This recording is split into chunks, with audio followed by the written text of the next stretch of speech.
You wake before dawn, the chill biting your skin through rough linen. The hill ahead is dark, silent, yet heavy with anticipation. Around you, men shuffle nervously, sharpening weapons, adjusting shields, murmuring prayers they barely believe. Every sound: footsteps, a dropped helmet, the distant neigh of a horse feels amplified, threatening. You do not yet know who will survive, who will fall, or how quickly the day will consume you. The world you thought you understood, the village, your life, your home, hangs on the edge of chaos. Tonight, sleep is impossible. Tomorrow, everything changes. You wake before the sun, not because you chose to, but because the cold has reached your bones. The ground beneath you is damp, pressed flat by hundreds of other bodies that slept without comfort. For a moment, you do not remember where you are. Then you hear it, the low murmur of men breathing, coughing, whispering prayers they barely believe will be heard. This is the morning before the Battle of Hastings. The sky above is heavy and grey, the kind of sky that feels undecided, as if it does not yet know what it will witness.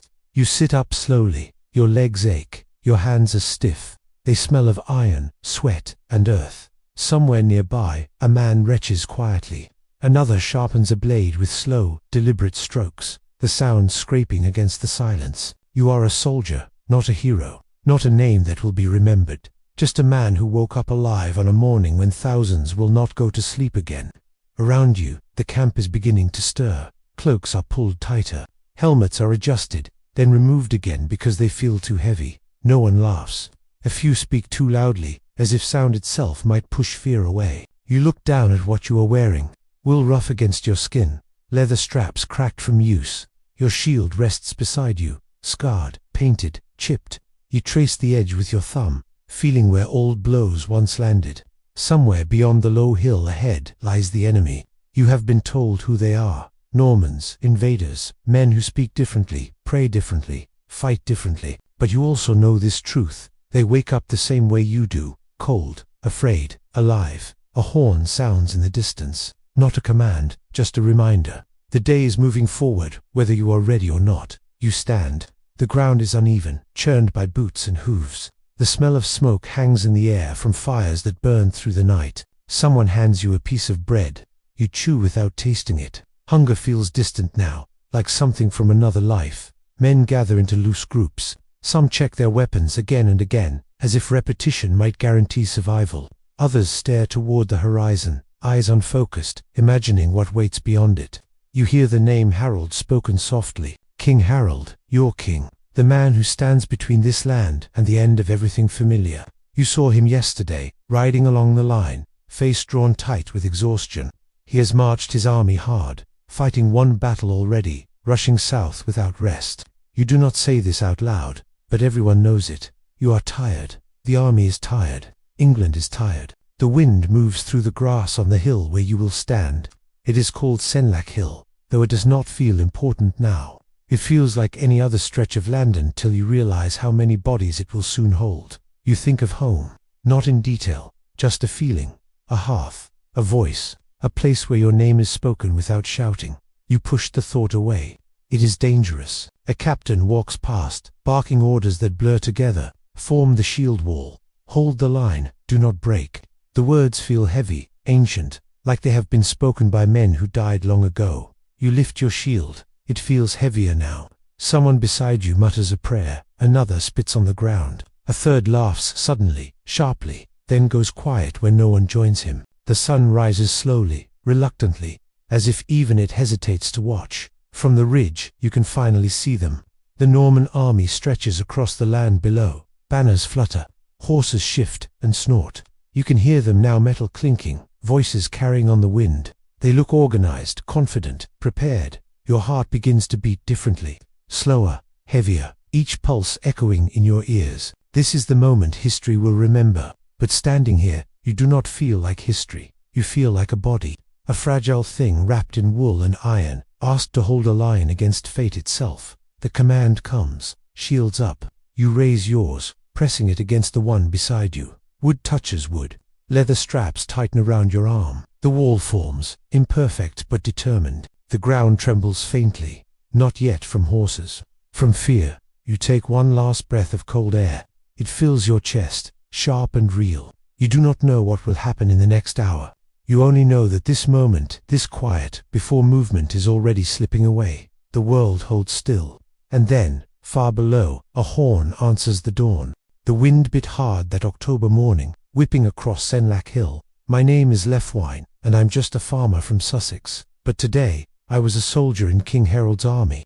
My hands, calloused from the plough, gripped my spear, so tight my knuckles were white. Next to me stood my brother Godric, his face a grim mask. We were part of the shield wall, a living fortress of wood, leather, and iron. Shoulder to shoulder, we were England. We'd marched for days, a forced march south after smashing the Vikings at Stamford Bridge. We were exhausted, our bodies aching, but our spirits were high. King Harold himself rode along the lines, his voice booming over the wind. He told us we were fighting for our homes, our families, our very way of life. We roared our approval, banging our spears against our shields. Let the Norman Duke, William, come. We were ready. Then we saw them, a sea of them, pouring into the valley below. Knights on great war horses, their polished mail and helmets glinting in the pale morning sun. Archers and crossbowmen fanned out, their banners snapping in the wind 100 different colors against the green fields. There were so many. A knot of fear tightened in my gut, but I pushed it down. I glanced at Godric. He gave me a short, sharp nod. We stand or we die. That was the pact. The first sound was a horn, a long, mournful cry that echoed across the valley. Then, a roar from the Norman lines as their archers stepped forward, shields up. The cry went down our line, a wave of motion as thousands of shields rose to form an unbroken roof above our heads. A moment later, the sky darkened. It was like a sudden, sharp hailstorm, but made of iron. Arrows rained down, thudding into our shields, clattering off our helmets. A few found their mark, and I heard cries of pain, but the wall held. We were a rock, and the Norman arrows were just rain. We held. After the arrows came the infantry, a disorganized mass of spearmen and mercenaries charging up the slope. We braced ourselves, digging our heels into the soft earth. Hold the line. Our housecarls roared, their great axes held ready. The impact was like a tidal wave crashing against a cliff. The air filled with the sounds of splintering wood, grunts of effort, and the screams of the dying. A Norman spearman lunged at me, his face contorted in a snarl. I deflected his spear with my shield and thrust my own forward, a quick, brutal jab. He staggered back, clutching his stomach, and was swallowed by the chaos. I didn't have time to think. Another one was already taking his place. For hours, it went on like this. They threw themselves at us, and we threw them back. The ground at our feet became a treacherous carpet of mud, blood, and bodies. My arm ached from the weight of the shield. My throat was raw from shouting. We were winning. I could feel it. The Normans were falling back, their charges becoming less frequent, less determined. A cheer went up along our line. We had them. We were breaking them. Then came the moment that changed everything. A rumor spread like wildfire down the line. The Duke was dead. We saw their knights turning back, a full-blown retreat. The fools, they were running. A wave of exultation swept through us. Men broke from the shield wall, eager to chase them down and finish it. Hold the line. Hold the line. Our commanders screamed, but it was no use. The discipline we'd held for so long finally shattered in a moment of victory. Godric and I were among them, surging down the hill with a triumphant roar. Convinced the day was ours, it was a trap, a feigned retreat. As soon as we were on the flat ground, disorganized and exposed, their cavalry wheeled around. They crashed into our scattered ranks like a thunderbolt. The chase turned into a slaughter. Men who had been cheering moments before were cut down, trampled under the heavy hooves of the Norman war. Godric and I fought back to back, a small island in a sea of destruction. He saved my life, pushing me aside as a knight's sword swung for my head. The blow caught Godric across the shoulder, and he went down. I tried to pull him up, but it was hopeless. The wave of horses and steel swept over us. I was knocked off my feet, the world turning into a dizzying blur of chaos and terror. I scrambled back to the ridge, my heart pounding, my body bruised and battered. The shield wall was broken, riddled with gaps. The Normans, sensing their advantage, pressed forward with renewed fury. The housecarls, the king's personal guard, formed a tight ring around Harold and the royal standard. They fought like lions, their great axes cleaving through helmets and mail, as if they were kindling. For a while, it seemed they might hold a final, heroic stand. Then the arrows came again. This time, they arced high, plunging down on us from above, bypassing our shields. I saw men fall all around me, clutching at shafts buried in their necks and faces. And then I saw it. An arrow, seemingly out of nowhere, struck the king. He staggered, clutching at his eye, and fell to his knees. A gasp went through those of us who saw it. Our king was down. That was the end. With Harold's fall, our spirit broke completely. The Norman knights surged forward, smashing through the last of the housecarls. The royal standard toppled. The battle was over. What was left of our army melted away into the woods, a scattered, defeated mob. I didn't run. I just stood there, numb, watching as the Norman banner was raised on the hill we had defended with our lives. I thought of Gottrick, lying dead in the valley. I thought of my farm, my family. Everything was gone. That evening, as the Normans celebrated their victory, I slipped away into the twilight, a ghost in my own land. England was not ours anymore. My name is Leofwine, and I remember the day the world ended. The wind bit hard that October morning, whipping across Senlac Hill. My name is Leofwine, and I'm just a farmer from Sussex. But today, I was a soldier in King Harold's army. My hands, calloused from the plough, gripped my spear, so tight my knuckles were white. Next to me stood my brother Godric, his face a grim mask. We were part of the shield wall, a living fortress of wood, leather, and iron. Shoulder to shoulder, we were England. We'd marched for days, a forced march south after smashing the Vikings at Stamford Bridge. We were exhausted, our bodies aching, but our spirits were high. King Harold himself rode along the lines, his voice booming over the wind. He told us we were fighting for our homes, our families, our very way of life. We roared our approval, banging our spears against our shields. Let the Norman Duke, William, come. We were ready. Then we saw them, a sea of them, pouring into the valley below. Knights on great war horses, their polished mail and helmets glinting in the pale morning sun. Archers and crossbowmen fanned out, their banners snapping in the wind 100 different colors against the green fields. There were so many. A knot of fear tightened in my gut, but I pushed it down. I glanced at Gottrick. He gave me a short, sharp nod. We stand or we die. That was the pact. The first sound was a horn, a long, mournful cry that echoed across the valley. Then, a roar from the Norman lines as their archers stepped forward, shields up. The cry went down our line, a wave of motion as thousands of shields rose to form an unbroken roof above our heads. A moment later, the sky darkened. It was like a sudden, sharp hailstorm, but made of iron. Arrows rained down, thudding into our shields, clattering off our helmets. A few found their mark, and I heard cries of pain, but the wall held. We were a rock, and the Norman arrows were just rain. We held. After the arrows came the infantry, a disorganized mass of spearmen and mercenaries charging up the slope. We braced ourselves, digging our heels into the soft earth. Hold the line. Our housecarls roared, their great axes held ready. The impact was like a tidal wave crashing against a cliff.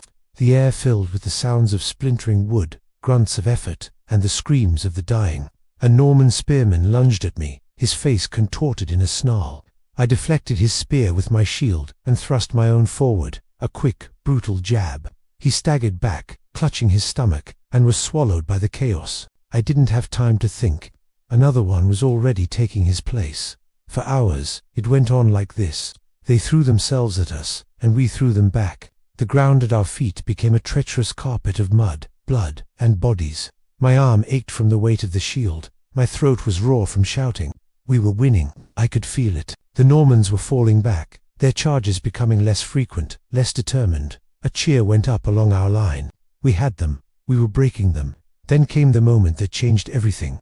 A rumor spread like wildfire down the line. The Duke was dead. We saw their knights turning back, a full-blown retreat. The fools, they were running. A wave of exultation swept through us.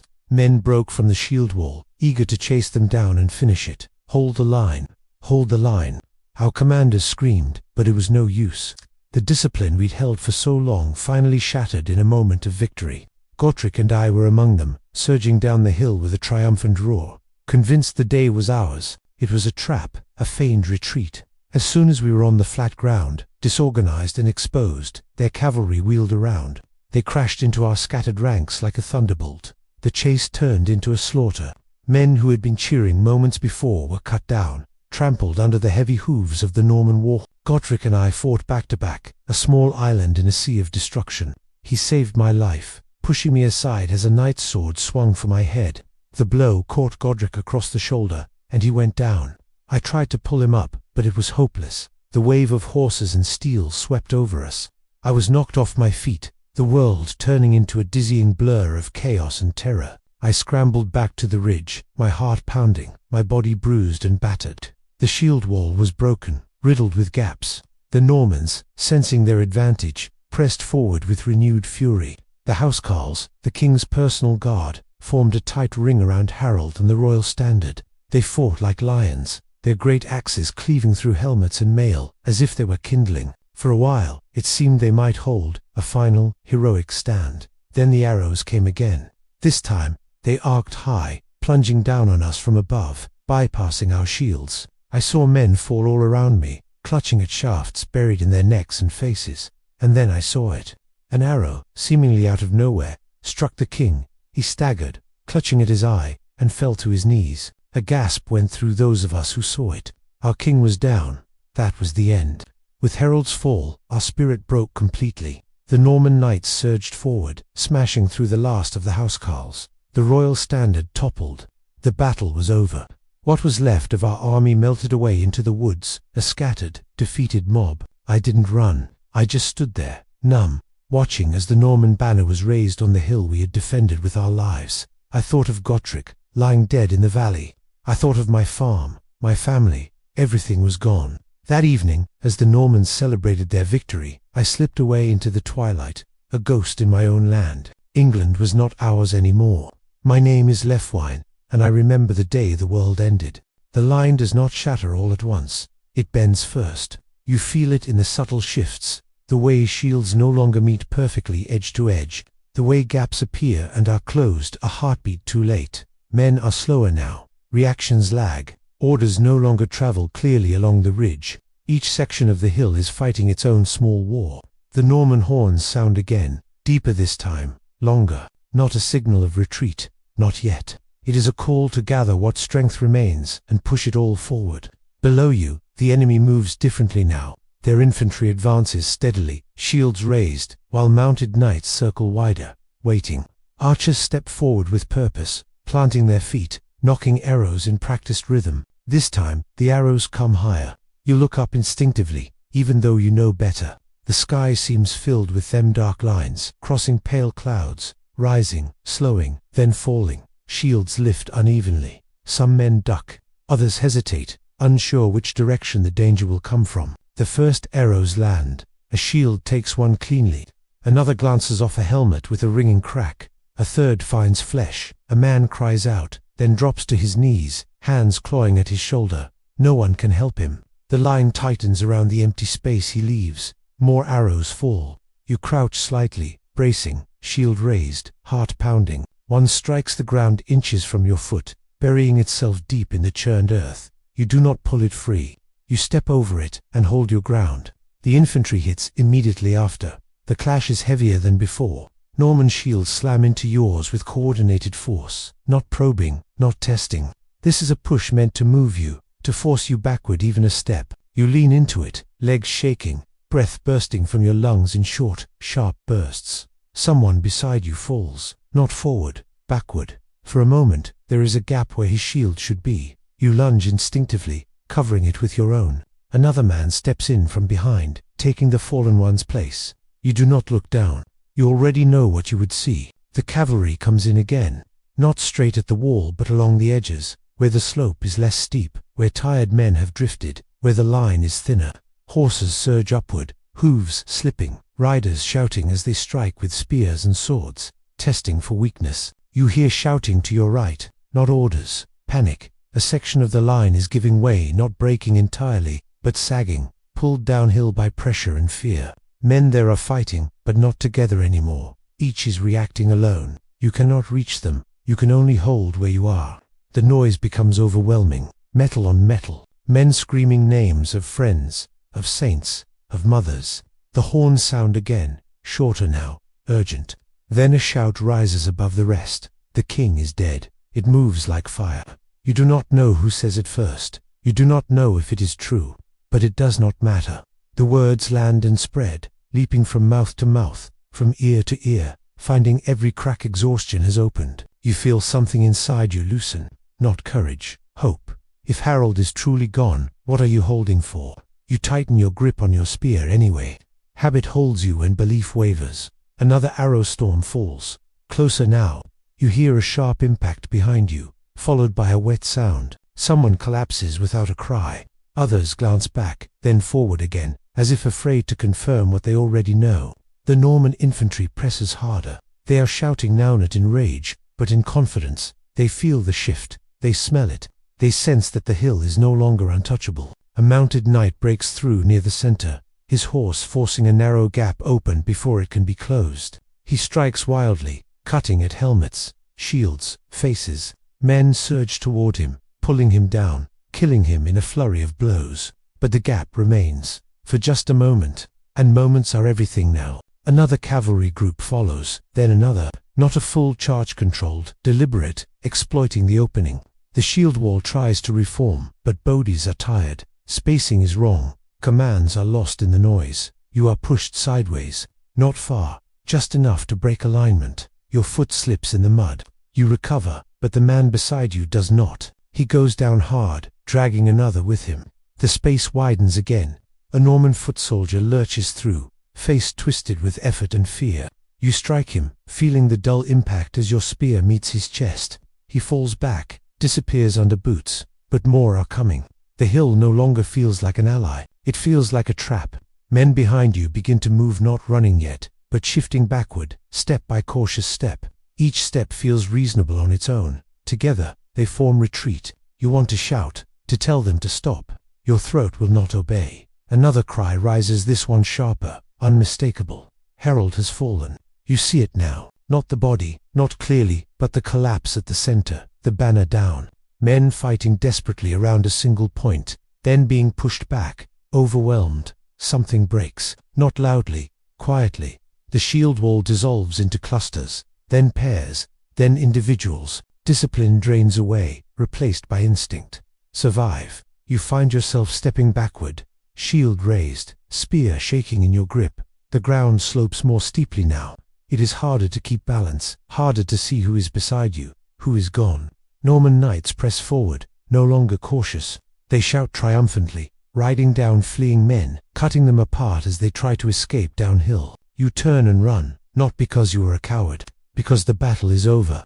The hill that held all day releases you at last, and as you stumble downward through mud, blood, and bodies, one truth settles heavily in your chest. England is changing, and you are running through the moment it happens. Running is not freedom, it is confusion with a direction. You stumble downhill with no clear path, your legs slipping in mud, thickened by blood. Men fall all around you, not struck by a sword, not chased, simply exhausted beyond the point of coordination. Some try to rise and cannot. Others begin to crawl. A few just sit where they land, staring at nothing, as if they are waiting for the world to explain itself. Behind you, the sounds of the battle are changing. There is still shouting, still the clang of metal on metal, but it's uneven now, scattered. These are victory noises, hunting noises. The Normans are no longer fighting a line of shields. They are cutting down individual men in motion. You do not look back again. The shield on your arm feels absurd now, heavy and useless, a bright target announcing you to the enemy. Somewhere along the descent, you let it slip from your grip. It falls into the mud without a sound worth remembering. Your spear goes next, abandoned when it catches on something unseen in the dark. You run lighter, but not any faster. Your breath tears at your chest. Each inhale burns like fire. Your legs shake so badly you are surprised they still obey you at all. You hear hoofbeats nearby and veer sharply, plunging into lower ground where thick bushes and broken earth will slow down the horses. Others are doing the same. Men scatter in all directions, no longer comrades, no longer units, just individuals fleeing the same ending by different paths. No one speaks. No one calls out any names. The idea of formation, of a shield wall, feels like something you learned in childhood, something belonging to a completely different life. At last, you fall, not struck by a weapon, just empty. You hit the ground hard, rolling once, then lying still. The mud presses cold against your cheek. Your body refuses to rise. You tell it to move. You command it to get up. It does not answer. Hoofbeats pass nearby, then fade into the distance. Minutes stretch into what feels like an eternity. When you finally push yourself up, the hill is farther away than you thought. Smoke hangs over it now, thin and drifting in the wind. Shapes move along the ridge, too distant to see clearly. The battle is finished, but the killing is not. You stagger into a shallow hollow where other survivors have gathered without planning to. 5 men, 7, 10, all wounded in small ways that add up to a crippling hole. Cuts are wrapped in torn rags, blood is crusted in their hair. Their eyes are unfocused, lost. No one asks who won. Everyone already knows. The sun dips lower on the horizon. The light turns soft and wrong, touching the field gently, as if nothing terrible has happened here today. Crows begin to circle above the hill, patient and already certain of their work. Someone finally speaks. The king is dead. No one argues. The words settle over your small group like dust. Harold sworn king, crowned king, fighting at the very center until the end is gone. And with him goes the reason so many of you stood your ground for as long as you did. You feel no sudden grief, only a slow, creeping hollowing out, a space opening up inside you where certainty once lived. As darkness approaches, the Normans begin to withdraw to their camp. They have taken the hill. That is enough for one day. The field below is left to the wounded, the dying, and those pretending not to be either. You move again only when it feels safe. Slowly, carefully. The ground is worse now in the fading light. Bodies lie tangled together, twisted into shapes no living person ever chooses to make. Some of them still breathe. Some whisper prayers or names. Most are silent. You step around them when you can. When you cannot, you apologize under your breath. Night falls completely. The cold comes with it. You find shelter behind a low rise of earth, curling into yourself to conserve what little warmth you have left. Sleep does not come. Every time you close your eyes, movement flashes behind them, horses charging, shields breaking.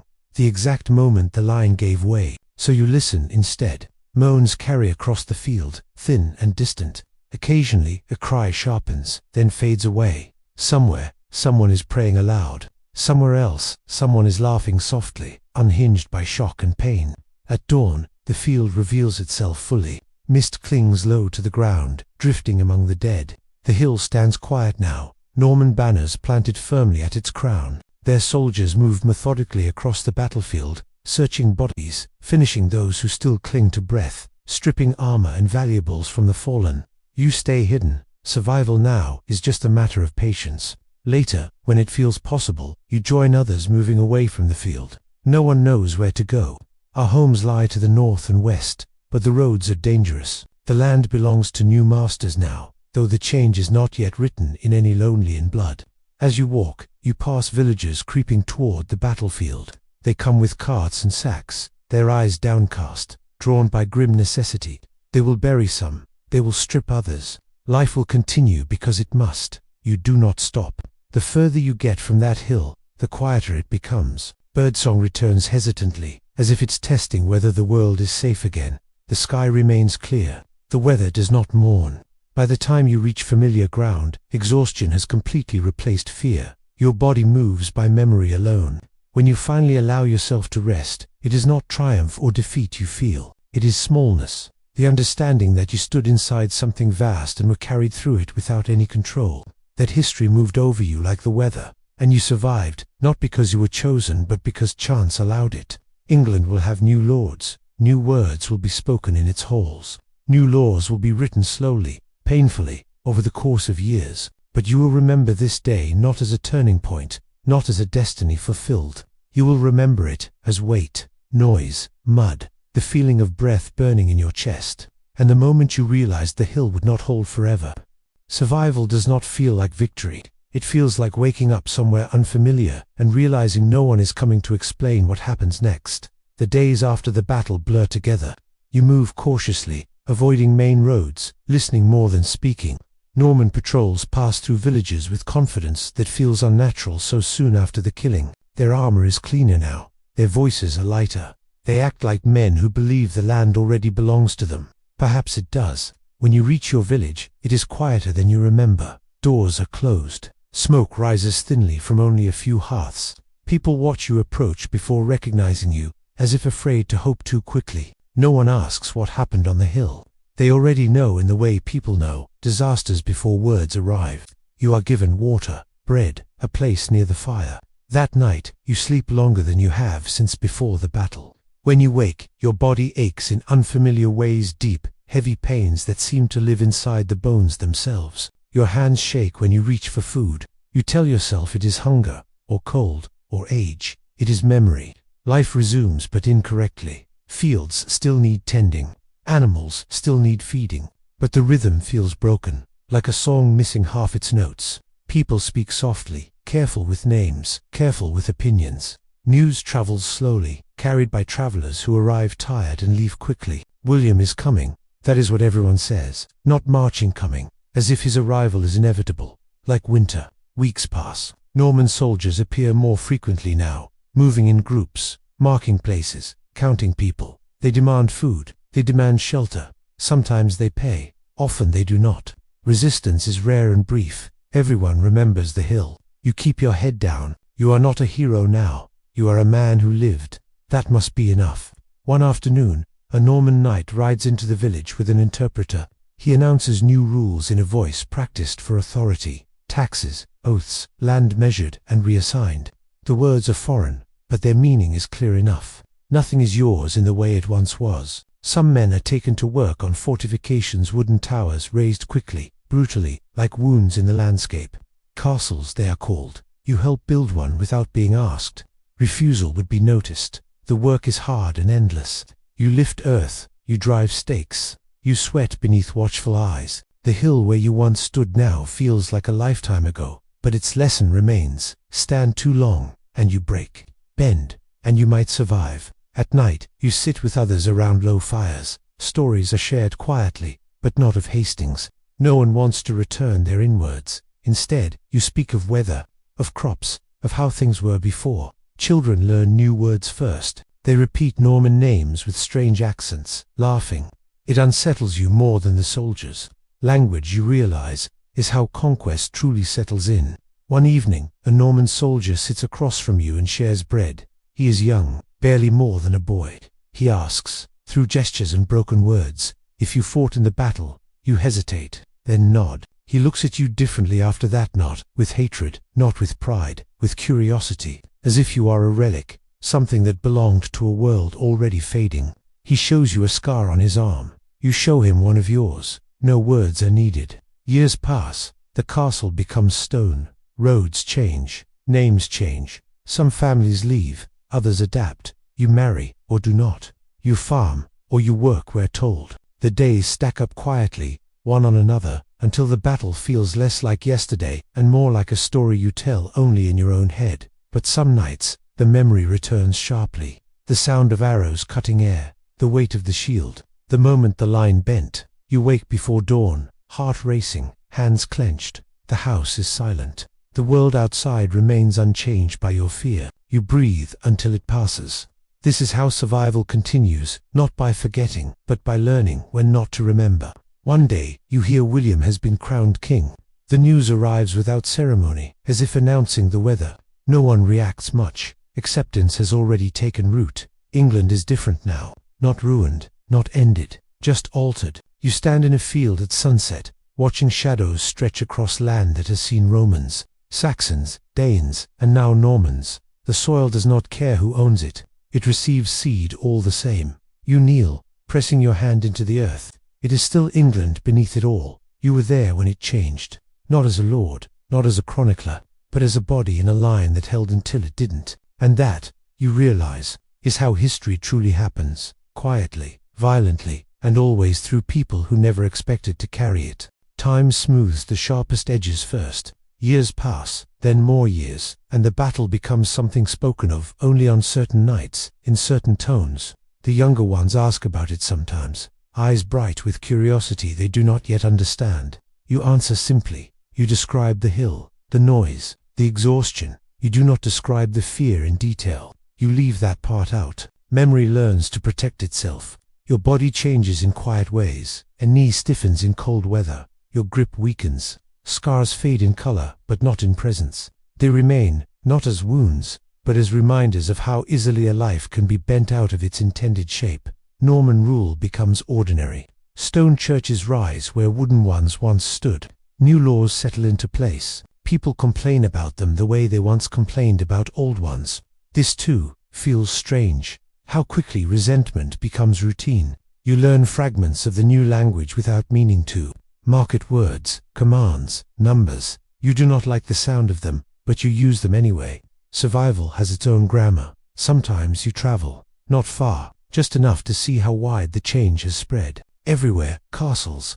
Everywhere, familiar fields with unfamiliar masters. And yet, everywhere, the same work being done by the same kinds of hands, plowing, mending, carrying water. Life continues because it always has. One winter, sickness passes through the village, not war, not conquest, just fever and cough. It takes young and old without caring who swore oaths to whom. You sit beside a neighbor as he fades, listening to his breathing slow, and realize that death wears many uniforms. Not all of them carry swords. In spring, the land recovers. It always does. Green returns to places where blood once soaked deep.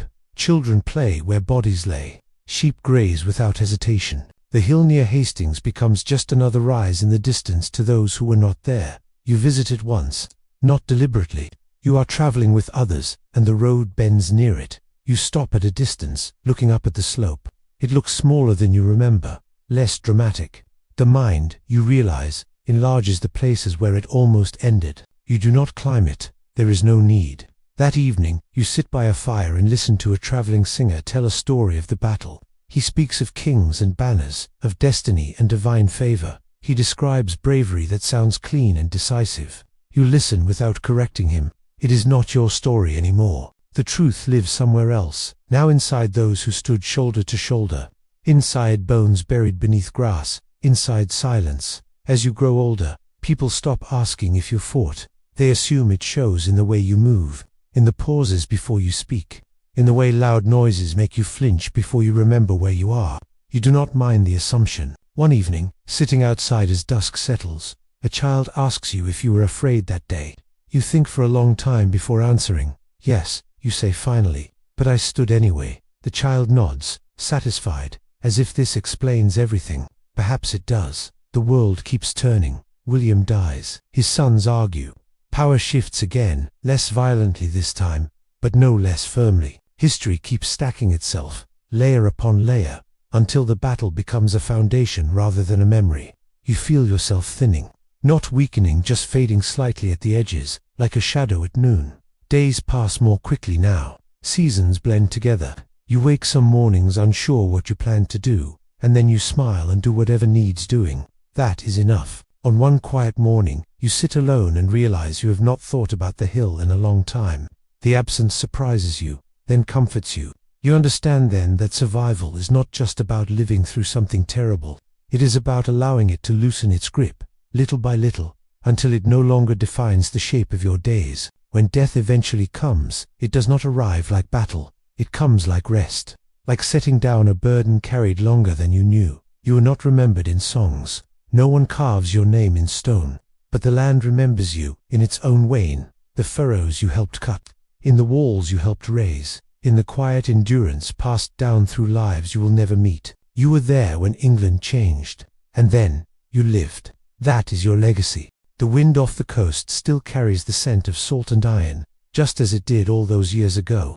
I sit here, on this cliff overlooking the grey sea, my old bones aching with the damp. The gulls cry overhead, their calls unchanged, a constant melody against the shifting tides of memory. They say history is written by the victors, perhaps, but it is lived and remembered by men like me, men who felt the ground tremble under the hooves of Norman warhorses. I was young then, barely a man, when Duke William's ships darkened the horizon. We stood on the ridge at Senlac, a shield wall of Saxon grit and defiance. I remembered the weight of the axe in my hands, the feel of the leather grip, the smell of fear and sweat and damp wool. Harold Godwinson, our king, stood tall among us, his banner a beacon of hope against the storm. We fought for our homes, for our land, for a way of life we thought was etched in stone. The clash of steel, the screams of men, these sounds never truly leave you. They become a part of the quiet moments, echoing in the rustle of leaves or the crackle of a fire. I saw friends fall, their faces frozen in a final, silent question. For hours, we held them. The Norman knights charged, time and again, Our wall held firm. We were a forest of spears, an island of Anglo-Saxon earth against a tide of foreign steel. But tides, as any old man by the sea will tell you, have a way of wearing down even the strongest rock. A stray arrow, a moment of confusion, a king fallen. The shield wall broke. I remember running, not from fear, but from the chilling certainty of defeat. The world I knew had shattered in a single day. Now, decades later, the world has been rebuilt. French is spoken in the halls of power. Stone castles rise where wooden halls once stood, and new lords command the fields my ancestors tilled. The Doomsday Book has counted every pig, every acre, every soul. We are all catalogued, our lives neatly inscribed on parchment. It is their history now. Yet, as I watch the waves crash against the shore, I know that memory is a different kind of book. It's a story told in scars, in the names of the lost whispered on the wind, in the quiet defiance of a grandmother teaching her grandchild the old words. The Normans conquered the land, but the soul of this place, that is a harder thing to capture. The sun begins to dip low, painting the clouds in hues of orange and purple. A new generation plays in the village below, their laughter carrying on the breeze. They do not know the world before the conquest. To them, this is simply home, and perhaps that is how it should be. History flows onward, like a river, and we are but stones on its bed, smoothed and shaped by its passing. My time is nearly done, my own story fading into the twilight. But as long as the wind blows and the gulls cry, a part of what we were will remain. Thanks for listening. If you enjoyed this reflection, consider subscribing for more stories from the past. The body slows before the mind is ready. Mornings arrive softly now, without urgency. You wake not because the day demands it, but because light finds its way through the cracks and rests gently on your eyes. You lie still for a while, listening to the house breathe around you wood settling. Distant footsteps, the familiar sounds of a life continuing beyond your reach. You no longer count the days. Time has become a wide, calm surface instead of a road with distance left to travel. Your hands are thin. Veins stand out like blue threads beneath skin that has grown fragile. When you hold something warm, a cup, a piece of bread, you notice how carefully you must do it now, as if the world requires gentleness in return. People speak to you more softly. You recognize this tone. It is the voice used when someone has begun to belong more to memory than to the present. You do not resent it. There is kindness in it. You spend hours doing nothing at all. At first, this felt wrong. Now it feels earned. The world comes to you instead, sounds drifting in through the door, scents of cooking, laughter carried by the wind. You listen without needing to participate. Observation has replaced action. Sometimes, you think about the battle again, not sharply, not with pain. It arrives as an image, the slope of the hill, the way the light struck shields in the early hours, the sense of standing among many who believed they were simply defending a home. The memory feels distant, like something read rather than lived. You understand now that this is how memory lets go. The past loosens its hold when it has taught everything it can. You notice how often people hurry. Even now, they rush through conversations, through meals, through days. You want to tell them there is no need. That time will take what it wants regardless. But you remain silent. Each person must learn this on their own. Your sleep grows deeper, dreams are fewer, and when they come, they are gentle. You dream of walking across open fields, of standing near water without fear, of faces you once knew, smiling without speaking. You wake calm. One afternoon, a visitor arrives, someone younger, someone who has heard you were there when England changed.